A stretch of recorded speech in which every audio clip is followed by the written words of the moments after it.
This is the biggest thing that this fight comes down to. This fight comes down to one thing, and it's confidence. As I said before, the confidence of AJ and the confidence of Ngannou is what's going to be the telltale sign as to what this fight's going to be. Because if we see that Ngannou, again, with that conqueror's hockey type confidence, that outright ability to control and change a room wherever he walks in, the overwhelming and dominating presence that he brings into the ring of I am going to win and I'm going to dominate. That going up against now the rejuvenated confidence that we see AJ have at this stage in his career. What will win? Whose will win? It comes down to will. And if AJ's will breaks, this fight's over. That's the biggest thing. Yes, this is the most dangerous puncher that Ngannou's ever faced. Yes, this should be a win for AJ. But if AJ's confidence breaks just after it got rebuilt, it's done. It's over. He can't win. In my estimation, he can't win. He cannot win. He's got all the ability to win. He can lull Ngannou into a counterpunch. He can lull Ngannou into a counter and catch him clean. He can hurt Ngannou. He can outbox Ngannou. He can do all these things to Francis Ngannou. Yes, he can. But the problem is, does he have the confidence to commit to it? Like I said, when he faced off against Otto Wallin, and I was so happy that he got his confidence back, seemingly. The issue was that I said, can it be sustained? If it cannot be sustained, then this is all just, it's all hype. If he can't keep this same level of confidence that he got against Otto Wallin in this fighting for the rest of his career, done. There's no way. It's impossible for him to continue boxing at a high level because he won't have the same ability at his disposal because he won't be confident in his own ability. Unlike with Ngannou, who right now, despite the wins and losses in the UFC and in boxing, hasn't changed the fact that he still walks out the ring seeming like he won the fight. The presence that he brings to the table is so much encompassing that it can shatter the will of anybody that steps in front of him.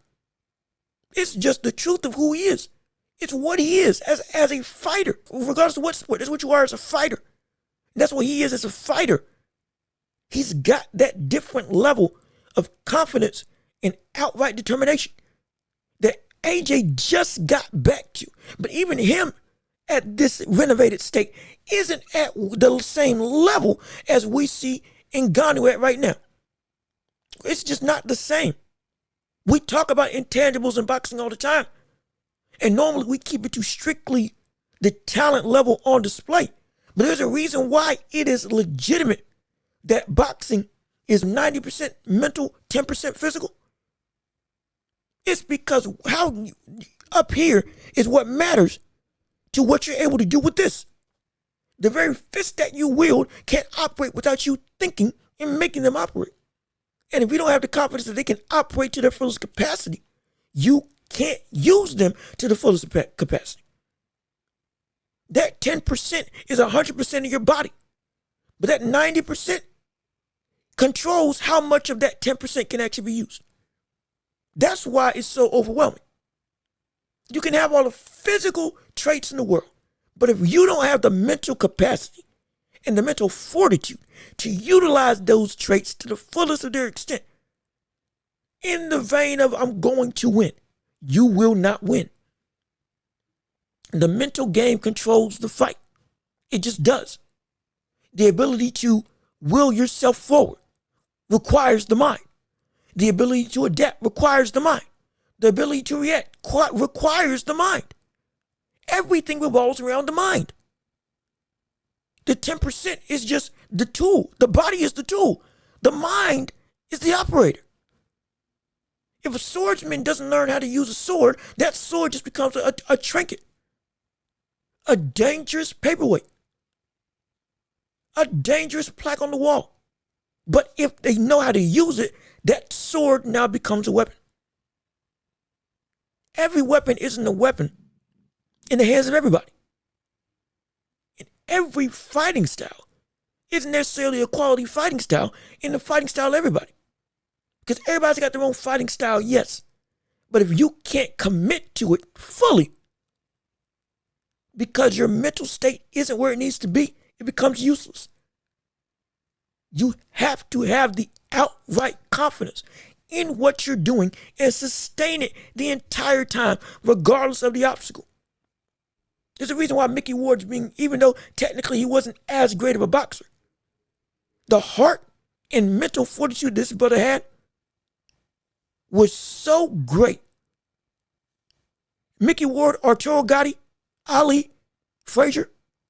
We can keep going down the list of heart-driven fighters. Roberto Duran, Salvador Sanchez.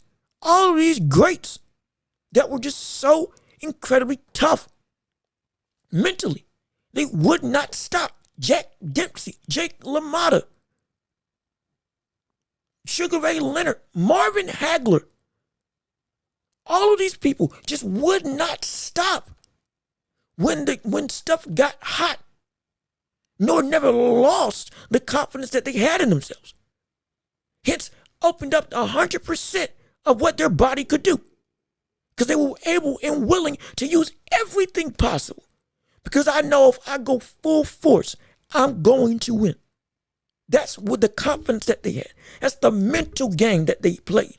And they always won it within themselves. Where is AJ in terms of that mental game, that mental fight? We saw where he got back to. Can he sustain it? If he can't sustain it, he's going to lose. But if he can sustain it, he can win.